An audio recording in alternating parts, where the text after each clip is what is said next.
Welcome back to our channel. Date 23 of MCQ series. Topic వచ్చేసి గ్రీకుల యొక్క దండయాత్ర.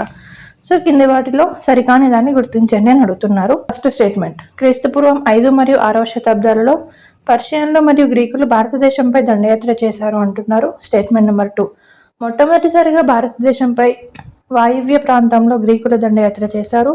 Statement number 3, పర్షియన్ల చక్రవర్తి అయిన సైరస్ అండ్ డేరియస్ దండయాత్రలు చేయడం జరిగింది. అంటే భారతదేశం పైన వీరు దండయాత్ర చేశారని చెప్తున్నారు.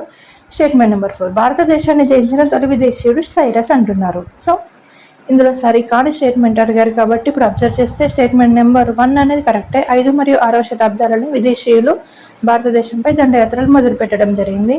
అలాగే సెకండ్ స్టేట్మెంట్, మొట్టమొదటిసారిగా భారతదేశంపై గ్రీకులు కాదు దండయాత్ర చేసింది, పర్షియన్ రాజులు అయిన సైరస్ మరియు డేరియస్ అనే రాజులు భారతదేశంలోని వాయువ్య ప్రాంతంలో తక్షశిల ప్రాంతం నుండి దండయాత్ర చేయడం జరిగింది. సో సెకండ్ స్టేట్మెంట్ అనేది రాంగ్ అవుతుంది. అంటే ఇక్కడ సరికానిది అడిగారు కాబట్టి ఆప్షన్ 2 అనేది కరెక్ట్ ఆన్సర్ అవుతుంది. పర్షియన్ చక్రవర్తి అయిన సైరస్ మరియు డేరియస్ దండయాత్రలు చేశారు. అవును, ఇప్పుడు డిస్కస్ చేసుకున్నాం కదా.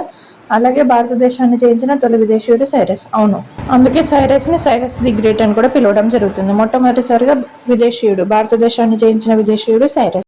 ఇలాంటి మరిన్ని MCQs కోసం ఛానల్ ఇప్పుడు సబ్స్క్రైబ్ చేసుకోండి. Thank you so much. Thank you for watching.